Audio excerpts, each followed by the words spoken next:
조갑제 TV 시청자 여러분 안녕하십니까? 8월 19일 오후 4시 반입니다.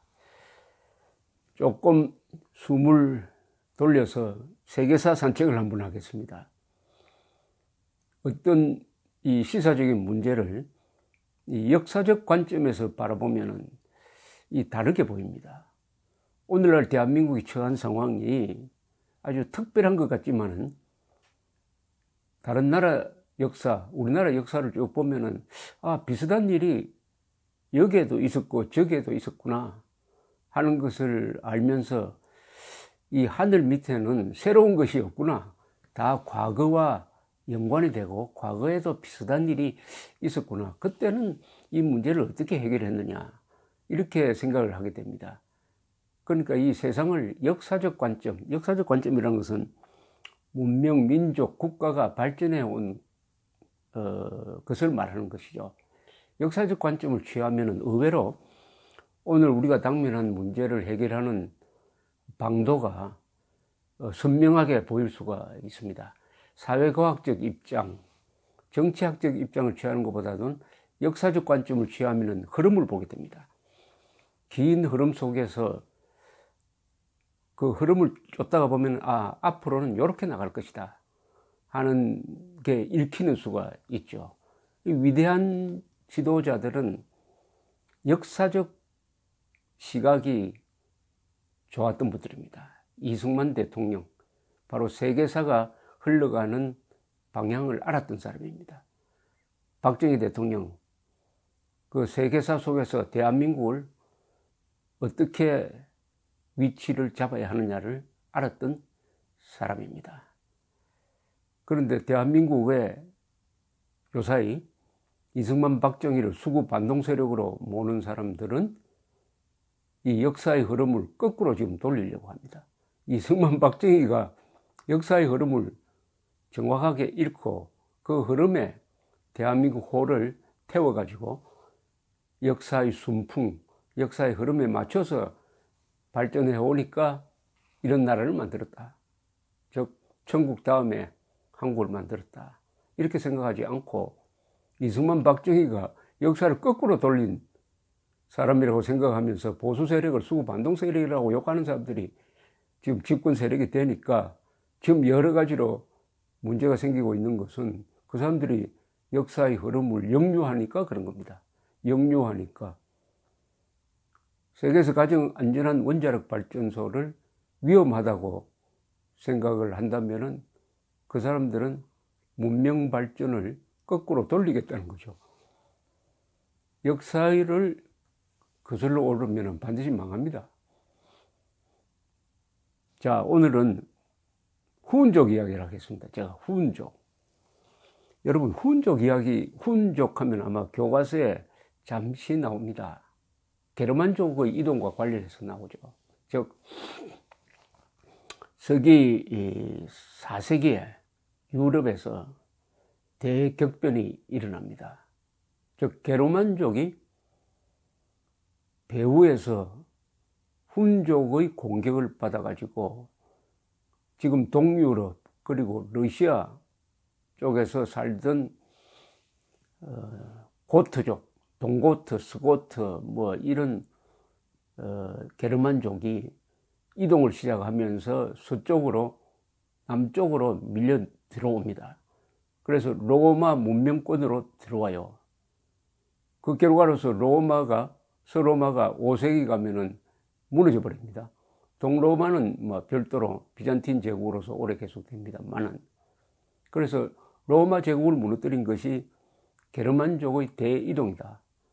게르만족의 대이동을 촉발시킨 것이 훈족이다. 근데 훈족이 누구냐? 훈족에 대한 여러 가지 이 기록 등을 보면은 이것은 아시아에서 온 사람들이다. 말을 잘 타고 활을 잘 쏘았던 사람들이다. 얼굴이 평면이다. 눈이 찢어진 듯 자그만했다. 용맹했다. 이 사람들은 아시아 기록에 나온 흉노족, 흉노를 중국말로는 흉류라고 그러는데, 흉류, 훈, 이 같은 어원 아닌가? 흉노의 후손이다. 흉노 일파다. 이 정도는 교과서에 나옵니다. 그런데 우선 흉노와 훈의 관계인데 서양 학자들이 훈과 흉노를 연결시켰습니다. 흉노는 본격적으로 등장하는 것은 중국에서 한나라 시대입니다. 진시황이 죽고 그 뒤에 항우와 유방이 싸우고 유방이 이겨서 한나라를 만들죠. 한나라를 만들고 한무제라는 아주 위대한 영웅이 서기 전 2세기에 나타나서 북방에서 한나라를 계속 괴롭히는 흉노를 토벌합니다. 흉노와 중국 문명국가와의 대결이 그 뒤에 수백 년 동안 계속 되죠. 그러다가 흉노가 갑자기 사라지는 시절이 있습니다. 그래서 그때 이 흉노가 한나라의 공격을 받아가지고 서쪽으로 옮겼을 것이다. 서쪽으로 갔을 것이다. 그것이 갑자기 서기 전 4세기경에 유럽에 나타났다. 그래서 유럽에서 살고 있던 게르만족을 치기 시작을 했다. 게르만족은 라인강을 사이에 두고 로마와 계속 싸우고 있었습니다. 게르만족 하면은 로마 사람들은 일단 야만으로 봤죠. 야만. 그 사람들이 살고 있던 데가 지금 이제 독일, 동구, 또 헝가리 뭐 이 지역입니다. 근데 동쪽에서 등장한 후운족이 게르만족을 치니까 게르만족도 용감합니다. 그런데 게르만족도 기병이 있었어요. 근데 훈족과 딱 부딪혀 보니까 훈족의 상대가 안 되는 거예요. 훈족은 우선 이 말의 발걸이가 있고 말을 타고 활을 쏩니다. 근데 유럽에서는 로마 때도 마찬가지지만은 말을 타고 칼과 창을 썼지 활을 쏘지는 못했어요. 근데 말 타고 활을 쏘니까 먼 데서 막 공격을 할 수가 있습니다. 이러니까 게르만족이 겁을 내고 로마 쪽으로 도망치기 시작을 했습니다. 그러니까 동쪽으로. 서쪽이군요. 서쪽으로. 동쪽에서 훈족이 나타나니까 서쪽으로 도망을 치기 시작을 했습니다. 이게 이제 게르만족의 대이동을 불러일으키는데, 그러면은 이 게르만족과 훈족 간의 싸움이 나중에 어떻게 발전되었느냐 하는 데 대해서는 교과서에서는 별 설명이 없죠. 그런데 제가 유럽에 여행을 하면, 특히 블란스 지역, 이렇게 여행을 하면은, 뭐, 블란스의 독일 국경지대, 블란스의 동쪽이죠. 알사스 로렌 지방이라든지, 이쪽에 여행을 하면은 뭐, 근데 중요한 도시가 메츠란 도시가 있습니다. 거기 성당에 떡 들어갔더니, 이 성당이 후운족의 공격을 받아가지고 불탄 적이 있다. 뭐, 이렇게 설명을 하더라고요. 아따, 후운족이 참 멀리까지 왔구만, 이렇게 생각을 했습니다. 근데 이탈리아로 가면은, 이탈리아 북쪽에 가면 또 후운족이 공격해가지고, 지금 뭐, 이탈리아 밀라노라든지, 이 북쪽의 도시를 쓸었다, 뭐 이런 이야기가 나와요. 야, 이거, 그러면 알프스 산맥을 넘어서 이탈리아까지 들어왔다는 이야기냐.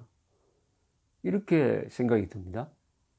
그러니까 게르만족과 훈족만 싸울 줄 알았더니, 훈족과 로마도 바로 싸웠구만 하는 이야기를 들으면은 갑자기 이 유라시아 대륙의 지도가 좁아지는 것입니다. 한번 상상을 해보십시오.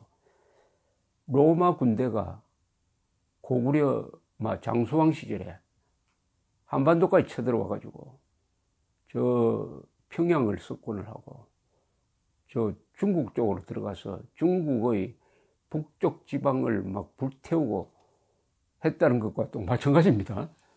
그러니까 훈족이 이 몽고에서 터전을 잡았던 훈족이 로마까지 나타나가지고 서기 5세기에 이탈리아, 프랑스를 석권했다 하면은 어떻게 이 지리 감각을 어떻게 생각하십니까? 너무나 이상하죠. 그래서 제가 비유를 들어서 로마 군대가 서기 400년, 500년 이럴 때 고구려를 친 거하고 똑같다는 거죠. 그만큼 이 북방 기마민족은 행동 반경이 넓었다는 뜻입니다. 말이죠, 말. 말과 활. 그러니까 이 기마민족이 세계를 석권을 합니다. 이 세계의 역사는 이 문명국가 중심으로 쓰여졌습니다. 그러다 보니까 이 유목민족을 좀 무시를 해요. 또 유목민족 또한 문명을 건설하는데 별 관심이 없고 문명의 파괴, 정복, 그리고 무역, 약탈 이런 데만 신경을 쓰다 보니까 기록을 제대로 안 남겼습니다. 기록을. 이 유목 기마민족은 주로 살던 데가 지금 몽골, 지금 현재로 말하면 몽골 초원지대, 뭐 만주까지 이어지고 지금 카자흐스탄, 우즈베키스탄이 중앙아시아, 여기가 무대입니다. 무대. 지금 몽골과 중앙아시아가 주 무대예요.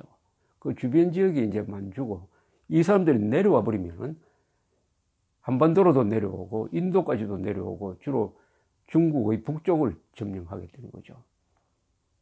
이 사람들이 살던 데는, 그러니까 기마민족이 살던 데는, 또 유목 기마민족은 이름이 여러 가지로 불렸습니다. 흉노가 가장 컸죠. 흉노 제국. 그 다음에 돌궐이 또 나타납니다. 돌궐. 그 다음에 거란, 요 나라죠.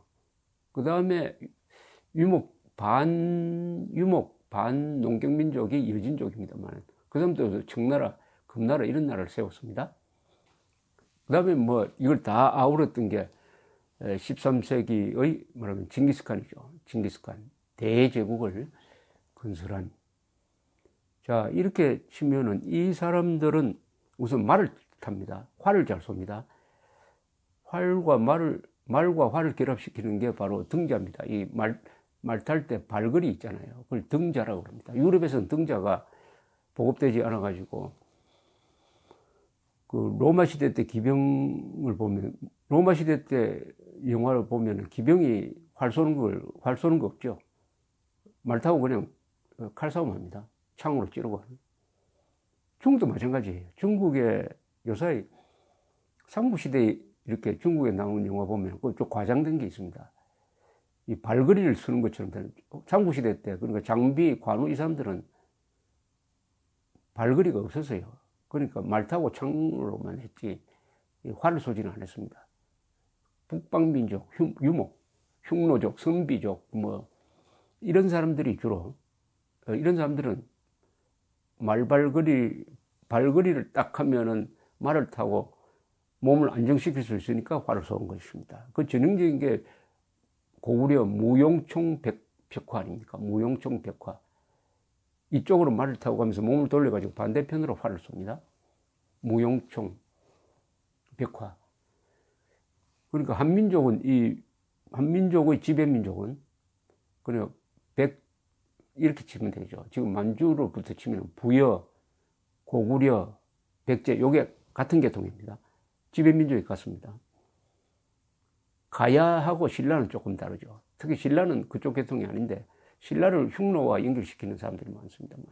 어쨌든, 부여, 고구려, 백제, 가야, 신라의 지배민족은 북방에서 내려온 기마민족이었습니다.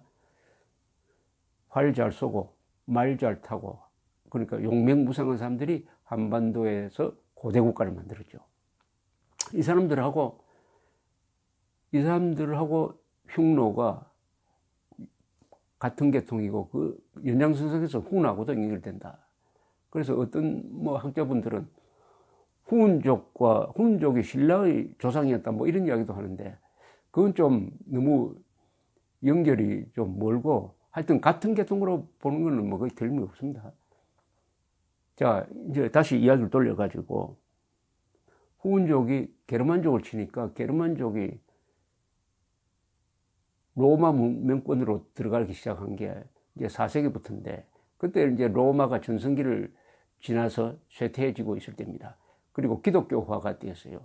로마의 쇠퇴는 기독교의 보급과도 관계가 있습니다. 그러다가 직접 로마와 후인족이 격돌하게 됩니다. 자, 중간에 이제 게르만족이 하나의 완충작용을 했는데, 나중에 이 게르만족과 로마의 관계는 어떻게 되느냐 하면은, 로마가 점점 자국 내로 많이 들어오는 게르만족을 동화시키게 됩니다. 그래서 5세기쯤 가면은 로마 군대의 다수가 게르만족으로 편성이 됩니다.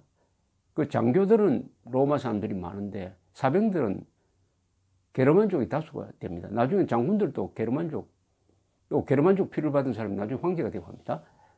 이렇게 서서히 바뀌는 거죠. 그러다가 450년 무렵에 가면은 이 훈족에 하나의 영웅이 한 사람 나타납니다. 아틸라라는 사람이에요. 아틸라.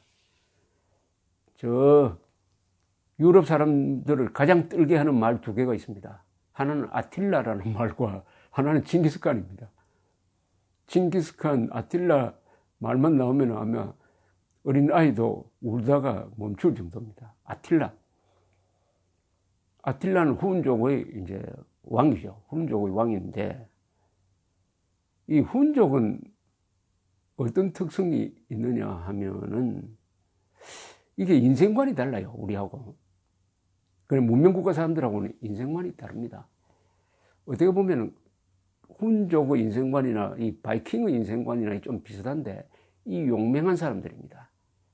남자답게 장렬하게 싸우다가 전쟁터에서 죽는 걸 최고의 미덕으로 생각하는 사람들이. 그리고 물질적 욕심이 별로 없어요. 그 로마 사람들이 쓴 훈족의 특성에 보면은 5개가 없다고 그래요. 첫째가 물질에 대한 욕심이 없고, 가족에 대한 무슨 애착이 없답니다. 그리고 법이 없대요. 법에 대한 존중심도 없고, 내일이 없답니다. 내일 걱정을 안 한대요. 그럼 뭘 하느냐? 오로지 상관의 명령에만 절대적으로 복종합니다. 상관이 법입니다. 상관이 법. 그리고 오로지 약탈이에요. 약탈. 뭘 만들고 하는 데 관심이 없고, 그 아틸라를 만난 로마 사람들이 기록에 의하면 아틸라도 아주 금소하게 살았답니다. 아틸라가 사는 그 천막소로 들어가 보니까 가구도 없고, 그냥 아틸라가 앉아가지고 옷도 뭐 형편없고, 오히려 부하들 옷이 더 번쩍번쩍하고 그랬다고 그래요. 그러니까 이 사람들은 인생관이 뭐냐 하면은, 문명, 우리가 만들 필요 없이 남이 만든 문명을 다 약탈을 해가지고 잘 먹고 신나게 싸우고 그러다가 장렬하게 죽고 그러면 자연으로 돌아간다. 아마 그 사람들이 종교는 샤머니즘일 겁니다. 몽고, 우리가 가지고 있는 샤머니즘하고 다 맥락이 같죠. 샤머니즘은 굉장히 자연주의적입니다. 인간은 자연의 일부다. 죽고 나면 자연으로 돌아간다. 그건 뭐 슬퍼할 필요도 없다. 자연. 그리고 전쟁하는 것도 아주 자연의 원리에 충실합니다. 그게 정글의 원리죠. 정글의 원리입니다. 싸움하면 무자비하죠. 무자비합니다. 그러나 일단 통치를 할 때는 또 이 사람들은, 아틸라도 그랬을 것 같은데 별로 그건 연구가 없지만 그걸 이어받은 이 몽골, 투르크 이 사람들은 통치를 할 때는 더 그러고요. 종교 차별하지 않고 인종 차별 별로 하지 않고 오로지 기술 있는 사람들을 쓰는 거죠. 그러니까 이 무역이나 상업에는 이 몽골 사람들이 기질적으로 맞아요. 그래서 12, 13세기에 4세기에 몽골이 유라시아 대륙을 통합했을 때는 바로 서양과 동양이 같은 시장으로서 서로 교통을 하면서 무역을 해가지고 비로소 유라시아가 한 덩어리가 되었다. 하나가 되었다. 따로 놀지 않고, 서양과 동양이 따로 놀지 않고. 그게 조금 더 발전해가지고 그 다음에 유럽에서 대항해 시대를 만들면서 포르투갈, 스페인, 네덜란드, 영국 순으로 세계를 개척하는 이른바 제국주의 시대가 열리는 것이죠. 그래서 대항해 시대 이전에 대여행 시대가 있었다고 이야기합니다. 왜냐하면 몽골이 유라시아 대륙에서 한반도까지 다 통합을 딱 해놓으니까 이제 사람들이 안심하고 왔다 갔다 할 수 있다. 그래서 마르코폴로 같은 사람, 베니스 사람이 저 영경까지 와가지고 한 20년 동안 살고 돌아가서 동방견문록을 썼다. 그 동방견문록이 콜럼버스 같은 사람을 거의 흥미를 자극해가지고 인도로 가는 항로를 개척하자 해가지고 아메리카 대륙을 발견한 거 아니겠습니까? 자, 이런 맥락에서 후인족이 이제 로마와 직접 부딪히는 이야기를 하겠습니다. 그래서 이제 중간에 완충지대로서 게르만 세력이 로마에 들어온 다음에는, 로마에 흡수된 다음에는 할 수 없이 또 후인족에서 아틀라라는 영웅이 나타나가지고 단결시켜서 이 사람이 지금 헝가리, 어디를 점령했느냐면 지금 헝가리, 지금 유고슬라비아, 베오그라드겠죠? 세르비아. 그리고 지금의 뭐 폴란드 이 지역, 그 도나우강이라고 있지 않습니까? 도나우강 하면은 프라하, 부다페스트를 흐르는 그 도나우강 연안을 딱 점령을 하고, 제일 처음에는 비잔틴, 동로마 제국, 콘스탄티노플에 있던 비잔틴 제국, 동로마 제국을 치려고 하다가 생각이 바뀌어가지고 서로마 제국을 칩니다. 그래서 프랑스로 쳐들어갑니다. 프랑스로 쳐들어가서 지금 프랑스 북부 파리 지역 이 근방까지 막 분탕질을 하다가 서기 451년 6월 24일 유명한 전투가 벌어집니다. 그 전투 장소가 지금 샴파뉴 지역이죠. 샴파뉴 지역. 알사스 로렌 지방의 북쪽에 해당하는 샴파뉴 지역. 랑스라는 큰 도시가 있습니다만 그 근방에 있는 장소에서 샬롱이라는 지명을 가진 데서 로마와 훈족이 이제 대규모 전투를, 회전이라고 그러죠. 이런 걸 회전을 한번 합니다. 그전에는 소규모 전투를 하고 분탕질을 하고 이랬는데 수만 명씩 병력을 가지고 이 샴파뉴의 대평야에서 샬론이라고 불리는 여기서 정면 대결을 하는 거죠. 이때 로마군 쪽에는 아에티우스라는 이 사람이 지금 프랑스를 다스리고 있던 로마 군사령관인데 이 사람이 연합군을 만들었어요. 즉 로마 군대하고 이 고트족, 서고트족 군대와 손을 잡고 해가지고 게르만과 로마 연합군을 만들었습니다. 그래서 훈족과 대결하는 거예요. 훈족과 대결합니다. 이게 역사적 전쟁입니다. 세계사적 전쟁이죠. 훈족도 이 제대로 된 이제 적을 한번 만난 거죠. 여기서 하루 종일 싸웠는데 명쾌하게 승부가 나지 않았어요. 승부가 나지 않았는데 결과적으로는 후퇴는 누가 했느냐 하면은 훈족이 후퇴를 했어요. 그래서 이 고향으로 돌아갑니다. 도나우강을 건너서 돌아가니까 일단 이거는 훈족의 패배로 봐야 될 겁니다. 훈족의 패배로 봐야 된다. 여기 서고트 왕도 죽고 했는데 그러나 더 이상 서쪽으로 가지 못하고 돌아갔으니까 훈족의 아틸라입니다. 아틸라의 막 패배로 이렇게 기록을 합니다. 여기서 만약에 훈족이 이겼다면은 아마 불란서를 점령했을 겁니다. 프랑스. 그러면 프랑스 지금 오스트리아, 독일을 통합하는 큰 제국을 하나 만들었겠죠.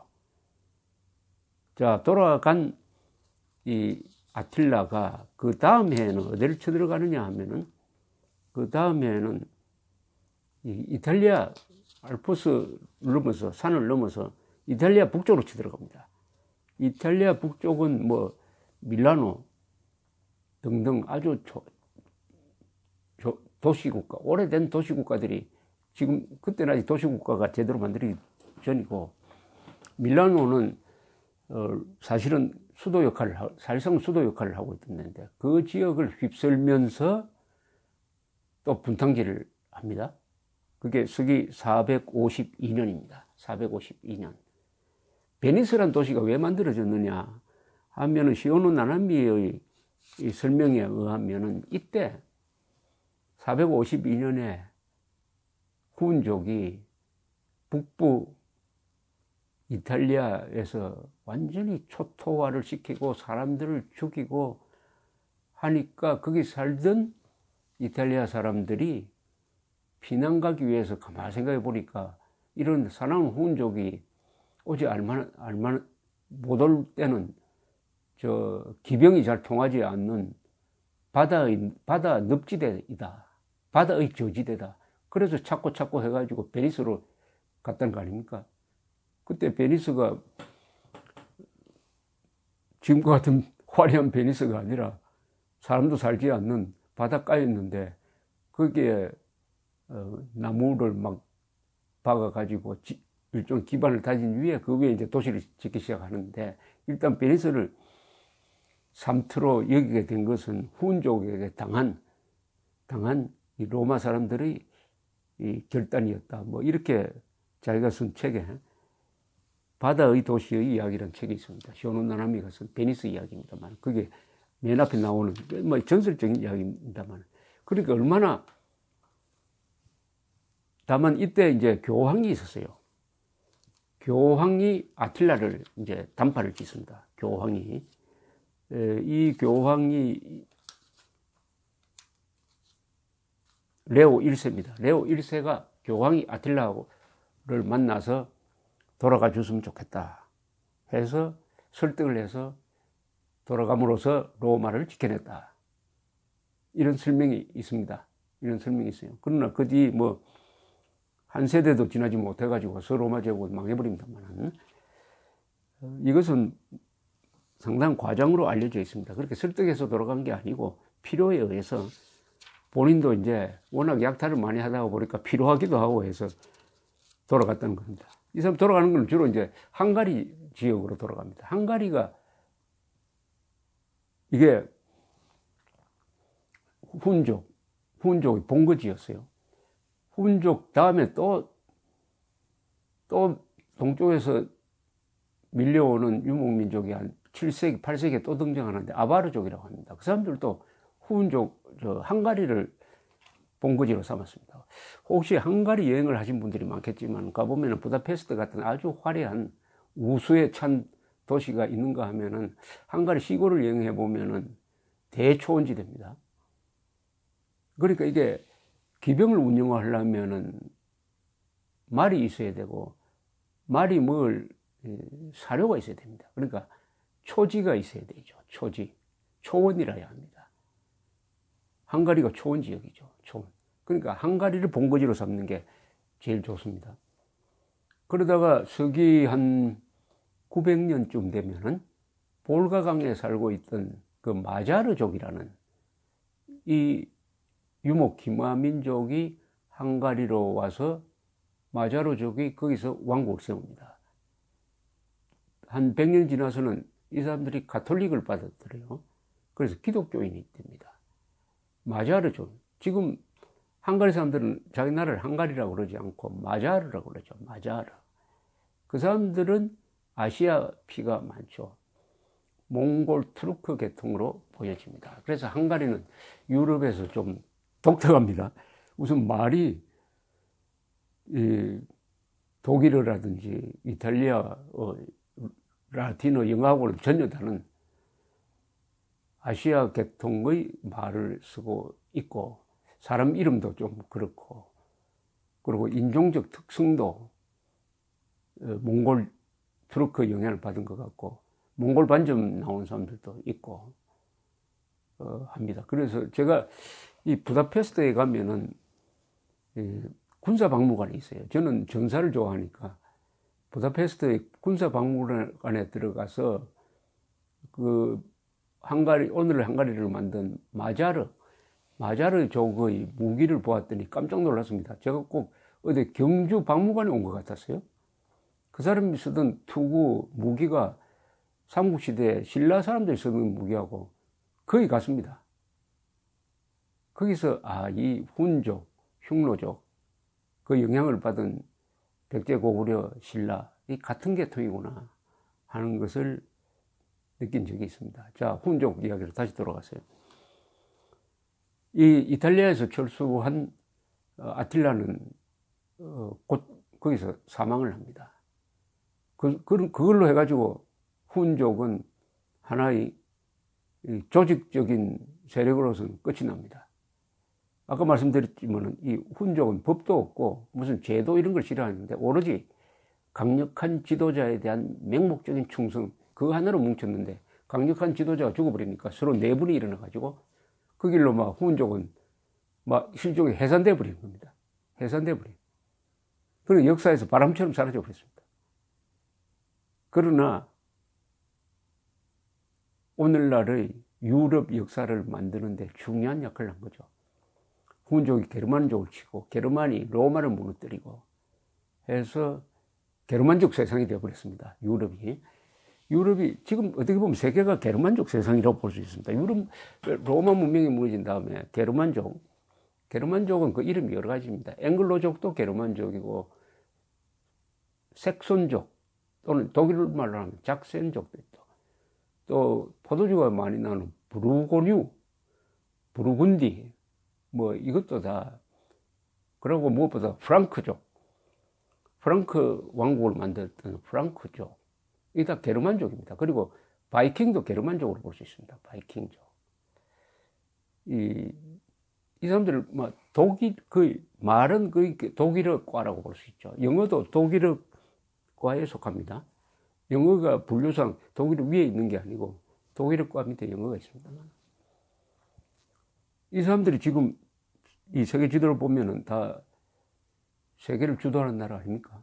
독일, 스칸디나비아, 영국, 아일란드는 조금 게르만족하고는 조금 다르죠. 그 다음에 프랑스와 스페인은 지배민족은 게르만족, 그 민중은 라틴 계통 이렇게 본다면은 그리고 영국에서 파생한 카나다, 호주, 미국 이 게르만족이 주류가 된 그 세계 질서가 지금도 이어지고 있다. 이렇게 볼 수가 있습니다. 그렇다면 4세기에 훈족이 유럽에 바꿨고 그때 만들어진 어떤 민족 지도, 국가 지도가 지금도 유지되고 있다 이렇게 보면 되죠. 그런데 4세기에는 유럽만 대동난이 일어난 게 아닙니다. 동아시아에서도 똑같은 일이 일어났어요. 뭡니까? 바로 5호 16국이죠. 5호 16국은 잘 아시죠? 이 삼국지, 위나라, 그리고 오나라, 총나라, 관우, 장비, 유비 이런 사람들이 설치던 그 삼국지가 진나라로 통일이 되지만 이 진나라가 100년도 유지하지 못합니다.